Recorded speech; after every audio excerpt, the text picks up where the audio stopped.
man. Urashaka kwituma? Bivuga ni bya bigagi bishyira ibivoka. Ako man, insengero barazifunze urumva. Hariya ndabona Nta mani ntacyo iyo mari nawe ibintu umutipe nabijyananye hano mani.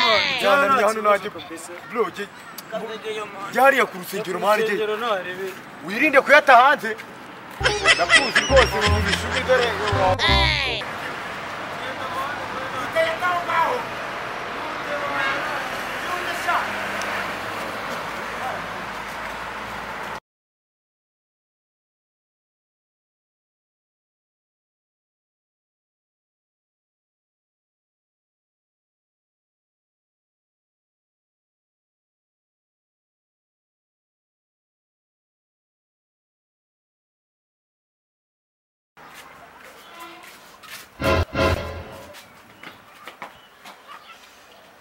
Suruput.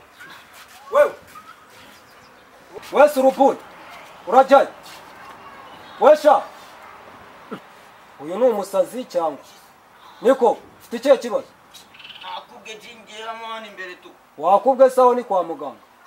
Kwa muganga urajyanye atazi. Gano no nacyo jyamo ndaje nkwereka ukuntu njya ngosora n'abandi.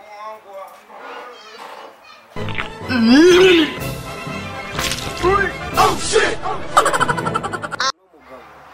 Uburyo acika ku nyagamu.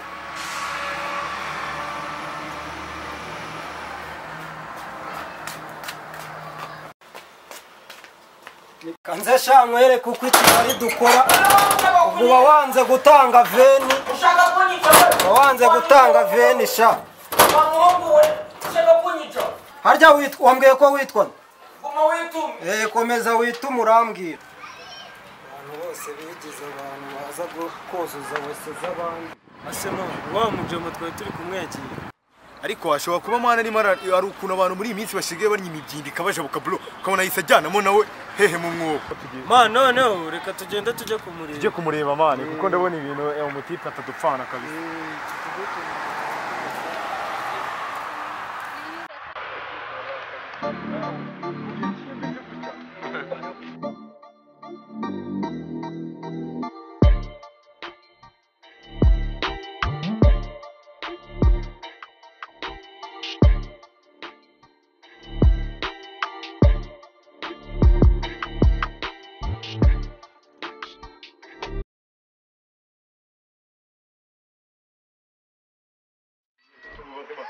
Bimeze bite?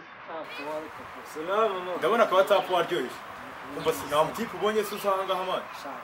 Amaze igihe kandi yari yaje mu Shasha kuba yaje nabizi sinzi. nyamara yaje mwana umutipe muremure mwiza ibigango mani yaje nyine yari yakuba. Ako yashwa kuba mubonye. bagari Asema ibintu muri kumbaza bindi.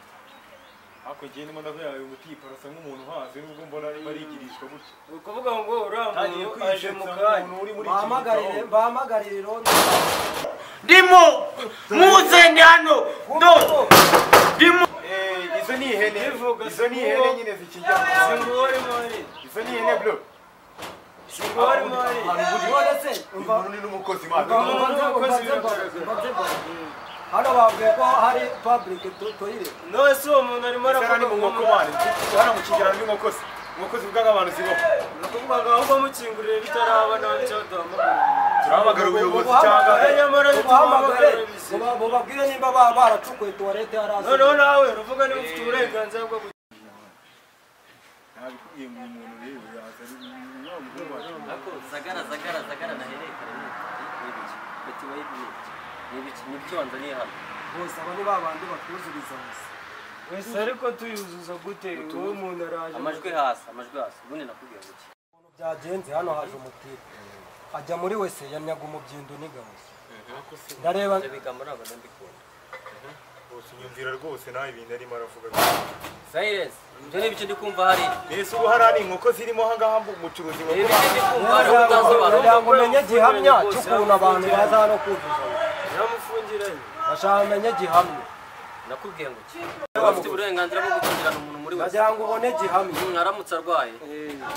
N'ubundi yaje arwaye. Dufungurira umuntu vuba. Kare boss ubivuze. Oya genda. We.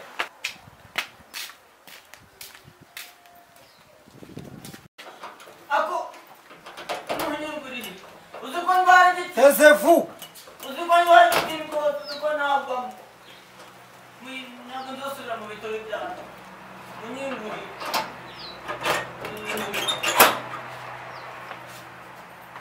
Wagiyemo nkubwiye. kaji wawe wabusaba